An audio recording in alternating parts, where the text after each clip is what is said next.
Halo, selamat sore teman-teman FB dan teman Motuba semua, teman YouTube ya juga, karena niatnya video ini mau diposting juga di YouTube di channel saya ini Mubiarto sebagai video ketiga. Jadi kemarin udah bikin 2 video dan ini adalah yang ketiga. Setelah kemarin kita bahas tentang tanah ya, mungkin ada beberapa tips yang bisa disampaikan terkait dengan kalau kita mau beli tanah di perkampungan. Dan kali ini yang saya mau share adalah beberapa tips ya yang mungkin bisa kita pakai ketika kita mau cari mobil mantan taksi untuk pemakaian sehari-hari ya. Jadi kalau kita cari mobil yang memang budget kita tuh ketat gitu kan, budget kita benar-benar ketat, nggak punya banyak anggaran untuk dandan ini itu segala macam ya. Jadi harapannya adalah mobil bisa dipakai setelah kita beli gitu, dengan beberapa dandan minor lah ya, untuk membuat dia lebih layak. Yang pertama adalah mobil mantan taksi nih ya. Kita lihat dulu deh surat-suratnya seperti apa, karena surat ini penting ya, yang penting banget. BPKB, STNK ada dan akur ya. Jadi bukan benda gaib yang dia bilang misalnya gitu ya, oh mobil ini mobil mantan taksi gitu, saya cariin mantan taksi tapi BPKB-nya nggak ada juga gitu. Maksudnya berbulan-bulan baru keluar BPKB-nya. Surat pelepasan unitnya nggak ada. Ini salah satu yang penting banget ya, surat pelepasan unit. Jadi surat ini adalah sebuah must have item ya kalau kita beli mantan taksi atau mobil XPT, karena surat ini menyatakan bahwa mobil ini telah resmi dilepas kepada siapa gitu. Nah ini perlu banget, karena kalau kita mau balik nama maka surat ini diperlukan keberadaannya. Atau kalau kita mau jual lagi surat mobilnya ya, mau kita jual lagi ke orang lain, maka surat ini harus ada biar dia bisa balik nama ke namanya sendiri. Seperti itu. STNK, BPKB, surat pelepasan unit ada. Dan biasanya sih kalau mantan taksi ya, saya udah 2 kali pakai mantan taksi, semuanya ada fakturnya sih. Sebetulnya nggak penting-penting amat lah itu faktur. It's okay, nggak ada faktur juga nggak apa-apa, tapi kalau ada ya nggak apa-apa. Seperti itu. Ini surat-suratnya ya. Jadi kita beli mobilnya, suratnya harus ada, jadi bareng gitu. Jangan sampai BPKB-nya yang menyusulnya sekian lama gitu kan, jangan sampai seperti itu. Dan yang berikutnya adalah yang kedua, ini setelah surat-surat ya, ini adalah mobilnya sendiri. Jadi mobilnya sendiri kita harus pastikan kondisinya layak. Kalau memang kita mau pakai ya, siap pakai bukan siap dandan. Jadi ya mantan taksi kan kita beli, misalnya nih ya, konsep kita adalah cari mobil murah untuk bisa warawiri gitu kan. Ya udah, kita cari yang siap pakai, pilih mobilnya dengan kondisi yang paling baik. Kalau pengalaman saya sih ya, 2 kali pakai mantan taksi kan unitnya banyak ya, kita bisa pilih warna yang kita mau itu seperti apa. Kita cek status mobilnya, kondisinya seperti apa, kita buat penilaian sendiri ya kan, terus kita deal seperti itu. Nah ini yang bisa kita lakukan ngecek mobil. Yang pertama adalah berlaku juga untuk mobil second apapun ya, yang ada radiatornya pakai coolant gitu. Kita cek radiatornya dulu seperti apa. Jadi buka kap mesin, dilihat dulu radiatornya seperti apa, apakah dia pakai coolant atau dia pakai air jeding gitu. Ini penting banget buat kita ke depannya kalau kita mau pakai mobil ini ya. Kalau dia pakainya air sumur atau air jeding gitu kan, kita bisa lihat radiatornya kotor, butek gitu, coklat atau campur kopi susu ya, lebih baik jangan, pilih unit yang lain. Jadi jangan kita ambil yang itu gitu kan, karena kalau nggak pakai coolant atau pakai air biasa atau dia pakai air apalah gitu kan yang nggak tahu nih gitu, ini bisa jadi keropos ya mesin ini, antara water pumpnya atau mungkin radiatornya sendiri udah hancur, atau mungkin bloknya sendiri juga korosi. Ini baiknya kita bisa hindari loh. Jadi pilih mobil yang pakai coolant. Enggak 100% menjamin nggak ada karat atau keropos ya dengan kita pakai coolant, tapi kemungkinan besarnya bisa kita eliminasi. Jadi saya sudah pakai mobil yang udah 23 tahun ya, 210 saya mantan itu 23 tahun.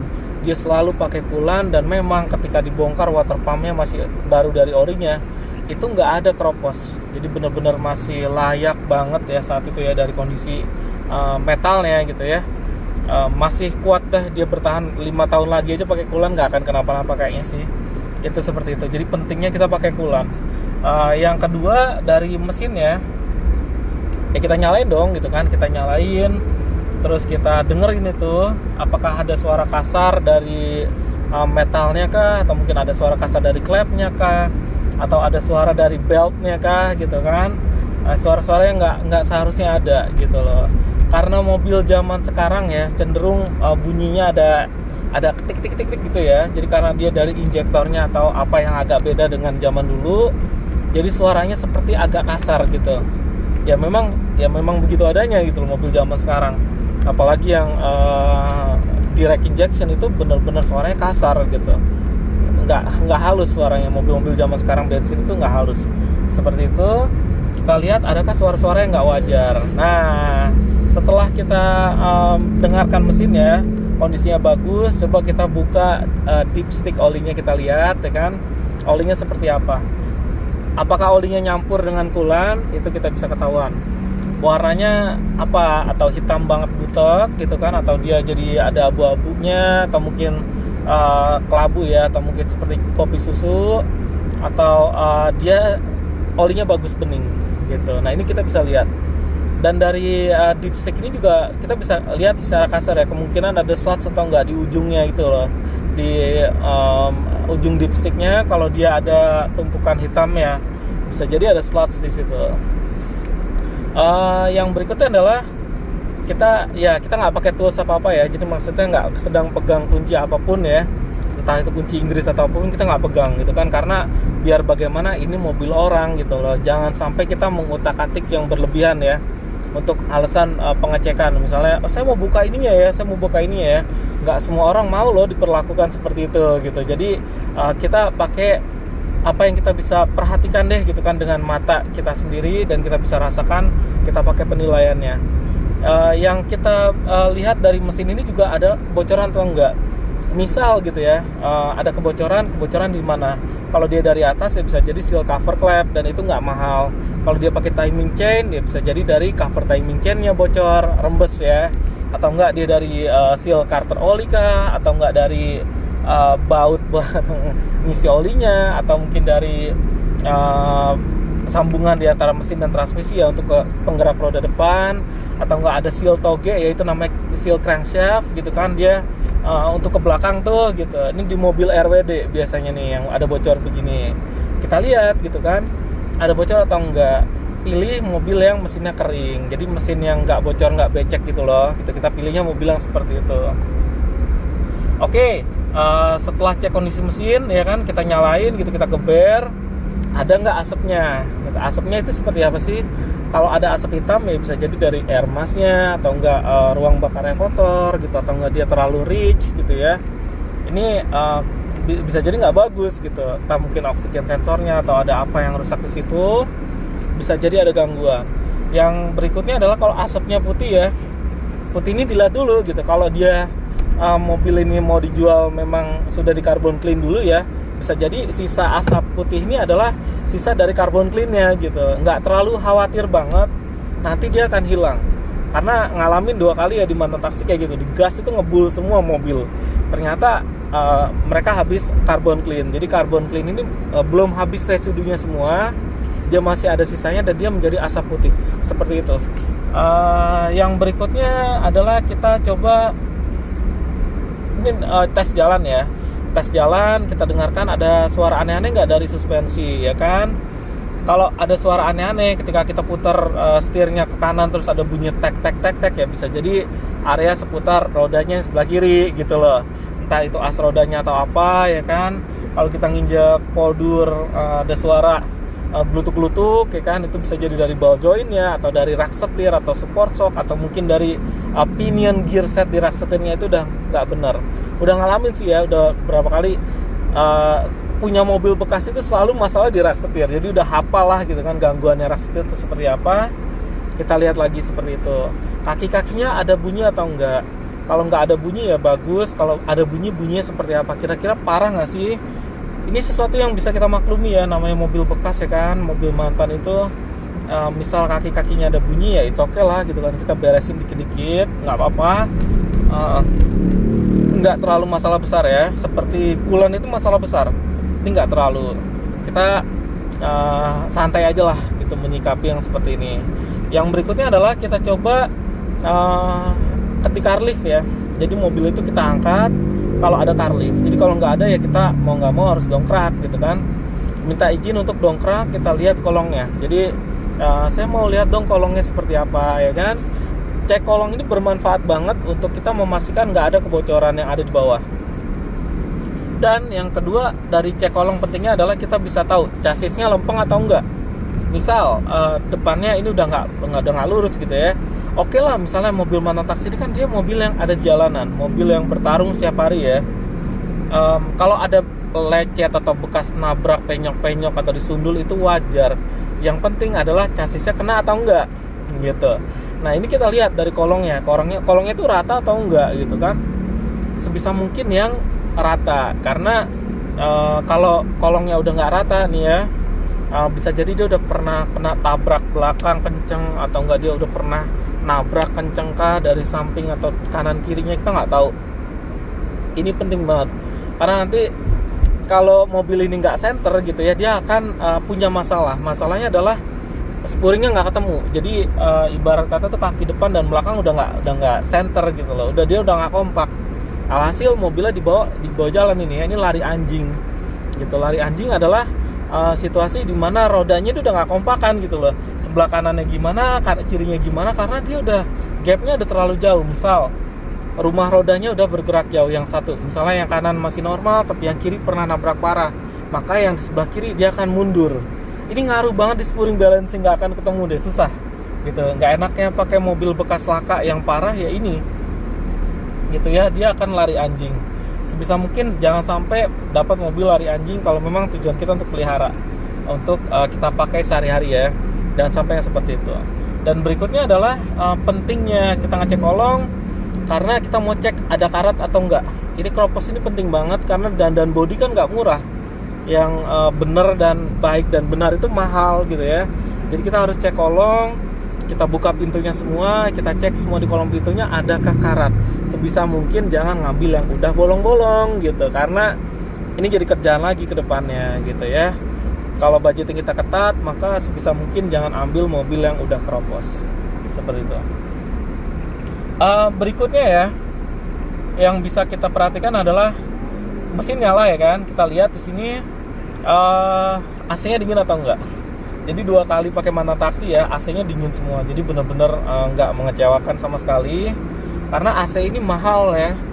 Benerin AC ini bisa sangat murah dan bisa sangat mahal. Misal gitu ya, AC-nya nggak dingin karena ada apanya itu di kompresor ya, nipple-nya itu bisa kendor gitu ya. Freonnya kebuang dari situ, ya udah gitu kan, isi freon kencengin lagi nggak ada masalah. Cuma 150.000 200.000 nggak ada masalah. Kalau masalah bocornya dari kompresornya sendiri udah rusak, atau nggak dari dryernya, evapnya udah pada rusak, ini masalah yang besar. Karena benerin AC tuh nggak pernah murah bro. Itulah sebab kenapa banyak penjual ya menjual mobil bekas, dia bilang begini, AC-nya ada gitu kan, tapi angin doang dan tinggal isi freon. Nggak ada bro AC tinggal isi freon. Kalau emang AC dingin ya dingin aja, kalau nggak dingin ya berarti emang dia nggak ada gitu lah. Yang disebut dengan nggak ada AC ya dia nggak dingin kan gitu.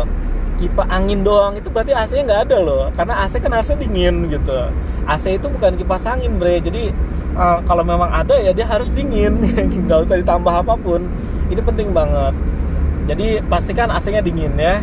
Pilihlah unit yang AC-nya dingin. Yang berikutnya perapian interior ya. Kita lihat namanya mantan taksi kan.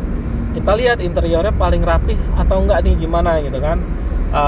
Entah itu dari joknya kah. Kalau di mantan taksi yang ini ya, 2 kali di perusahaan taksi yang ini, mereka sarung joknya baru semua. Jadi yang lama nih dilepas gitu.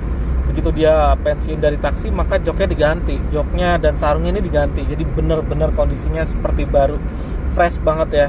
Bau sarungnya itu benar-benar seperti sarung mobil baru, padahal mantan taksi. Seperti itu adanya. Kita perhatikan lah ya, interiornya lengkapkah, atau ada fitur-fitur yang nggak nyala kah gitu kan. Misalnya ada mantan taksinya lumayan lengkap seperti GL Neo kemarin ya. Pastikan power window-nya benar semua, central lock-nya, terus ada electric mirror-nya juga benar gitu. Pastikan aja itu semua benar. Seat belt-nya dan nggak ada warning aneh-aneh di dashboard, itu harus banget ya. Ini salah satu yang penting, interior dan fitur. Dan terus apanya lagi sih yang kita perlu perhatikan ya? Dari interior ya kan, mesin mobil yang kita udah bahas. Ini transmisinya juga harus kita lihat ya. Kita bawa jalan ya kan, dia harus masuk pindah gigi kalau manual ya. Kita ngomongin manual dan mobil mantan taksi reguler, bukan yang Matic yang seperti Mercy atau Alphard ya, itu lain lagi, nanti kita bahas. Misal kita cari yang manual ya, pasin aja gitu, nggak ada suara aneh-aneh yang berlebih, koplingnya nggak terlalu keras. Oke lah, misal kopling keras ini bisa jadi cuma perlu ganti oli transmisinya, bisa banget bro, bisa banget. Hanya karena olinya udah tua dan udah jelek, udah hitam, maka koplingnya jadi keras, bisa. Syukurlah kalau memang hanya itu ya. Kalau ternyata dekrupnya kena gitu, atau enggak master koplingnya atau laharnya atau apapun itu kena, release bearingnya apapun itu kena gitu kan, ini akan lumayan sekali harganya. Karena ngerjain kopling ini kan sekalian ya, misalnya kampasnya doang gitu kan, ya pasti sekalian aja kita ganti, karena dia umurnya biasanya nggak berjauhan gitu ya. Ganti kampas ya ganti perintilan yang lain, jadi siapin aja memang OH koplingnya di OH semua, ganti semua partsnya yang berkaitan dengan si kopling ini gitu. Nah ini ada salah satu yang penting juga, kopling, mesin, AC ya kita udah lihat semua, body itu semua udah kita lihat, barulah kita deal. Kenapa kilometer nggak terlalu jadi patokan? Karena mobil mantan taksi ini dijual dengan harga sama ya, entah kilometernya. Kebetulan si Latio ini cuma 165.000, waktu itu diangkat cuma 165.000, sekarang udah 180.000, jadi udah 15.000 kilo nih Latio ya, dipakai jalan kemana-mana, keliling Jawa, warawiri gitu kan. Kita lihat lagi nih apanya tadi tuh ya, setelah transmisi gitu kan, kita lihat lagi gitu, yang mana yang benar-benar sesuai pilihan gitu. Misalnya ada yang kilometernya cukup pendek ya, 160 atau 150.000, itu kita lihat lagi kondisinya beneran bagus atau enggak, beneran enggak sih beda lebih bagus dibanding yang kilometernya 400 ribuan, katakanlah seperti itu. Jika yang 400 ribuan lebih bagus ya nggak ada masalah dengan yang 400 ribu gitu kan. Semua tergantung kondisi deh gitu. Kilometer rendah nggak jadi jaminan bro, beneran. Mercy itu kemarin kilometernya rendah, masalahnya banyak karena nggak selalu berarti yang kilometernya agak rendah nanggung gitu ya, ini bakalan lebih baik, nggak selalu seperti itu bro. Jadi semua tergantung kondisi, kita lihat di lapangan seperti apa, seperti itu yang penting banget ya. Jadi nggak harus ngeliat kilometer yang lebih rendah yang mana gitu kan, kita lihat kondisi realnya seperti apa gitu.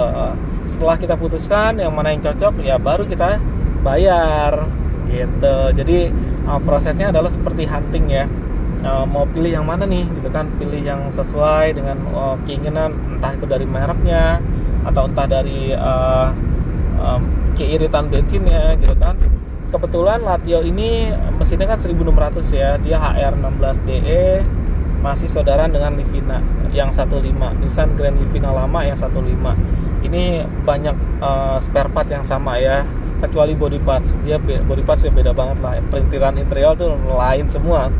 Ini dengan Livina L10 banyak kesamaan. Jadi kalau misalnya kaki-kaki atau shock atau rak setir, ini semua bisa pakai barangnya Livina. Part mesin juga iya, kebanyakan bisa sama, pakai oksigen sensornya Livina bisa. Terus yang membedakan apa sih dengan Livina 15, Latio 16? Pembedanya adalah di cc-nya. Jadi dia cc-nya lebih gede sedikit ya, 1600, karena stroke pistonnya lebih besar yang ini gitu. Jadi bedanya di stroke, dan kompresinya dia cuma 9,5 9,7, jadi lebih bisa pakai Pertalite. Ini salah satu alasan kenapa pilihnya Latio ya. Mungkin nanti kita bahas secara khusus tentang si Latio ini. Seperti itu ya tips yang bisa saya sampaikan kalau kita mau cari mantan taksi. Jadi yang pertama adalah surat-suratnya dulu yang harus jelas. Surat-suratnya adalah BPKB, STNK, surat pelepasan unit. Yang kedua tentang mobilnya itu sendiri, dari mesin, transmisi, AC, bodi sampai pendinginan, radiator, itu semua harus kita perhatikan untuk menghindari kerugian di kedepannya gitu. Enak kan kalau pakai mobil yang siap pakai gitu, jadi nanti budget kita bisa kita alihkan ke yang lain. Karena mobil mantan taksi kan kosong ya, dia bener-bener nggak ada apa-apanya gitu kan. kita bisa alokasikan dana untuk audio kalau memang suka ada audionya, yang mungkin bisa jadi double din gitu ya, ada layarnya dengan 4 speaker baru yang nggak terlalu parah-parah banget lah gitu kan. Terus ditambah lagi dengan kita misalnya mau kosmetik ya, ganti velg boleh, ganti velg gitu, atau enggak kita ngerasanya pengen upgrade kaki-kaki gitu ya, atau mungkin apalah gitu, terserah gitu, lakukan sesuai hatimu gitu, seperti itu. Ya kasarnya seperti itulah ya kalau kita mau cari mantan taksi yang siap pakai. Dan jangan lupa satu hal lagi, kalau kita udah dapat mobil entah itu second ya, mantan taksi atau bukan, yang kita bisa lakukan adalah mengganti cairan-cairannya semua. Jadi minyak rem, minyak transmisi ya, kopling gitu kan, ini kita ganti semua, kita kuras. Kulan ya, olinya diganti, oli mesinnya, oli transmisi, filter olinya diganti gitu kan. Nanti kita cek juga nih remnya nih. Kalau kita kemarin di pengecekan pembelian nggak ngecek rem, maka begitu sampai rumah kita cek aja remnya. Kalau misalnya di depan ya nggak rata nih ya, kita temukan ini nggak rata gitu, ini sesuatu yang wajar kok. Rem itu common parts lah ya gitu, yang wajar banget kita ganti. Rem, kaki-kaki itu wajar, jadi nggak usah ketakutan ya. Kalau misalnya disnya nggak rata nih, berarti nggak usah pilih yang ini. Nggak harus selalu begitu bro ya, kita siapin aja anggarannya untuk benerin rem. Misal disnya peang gitu kan, kita ketahuan nggak rata nih, ternyata di rem dia goyang gitu kan, ya berarti budgetingnya adalah rem berupa disc brake dan kampasnya. Karena kalau discnya udah kena gitu kan, kampasnya juga biasanya peang gitu, jadi kita ganti dua-duanya, disc dan kampas set depan. Seperti itu yang kita lakukan ya. Kalau memang rem tangannya kurang kencang, setel lagi ulang rem tangannya dengan sampai 5 kali tikan ya. Terus kita juga lihat kampas rem belakangnya gimana. Kalau dia double disc ya kita lihat juga kondisinya. Terus kita juga bisa lihat tromolnya seperti apa, masih tebal atau udah tipis atau gimana. Semuanya bisa kita lakukan pengecekan nanti setelah kita beli gitu ya. Oke, demikian yang bisa saya sampaikan. Udah mulai terganggu ya suara ya. Oke, videonya sampai jumpa di edisi berikutnya ya. Kita akan bahas lagi tentang Latio mantan taksi ini. Terima kasih, dadah.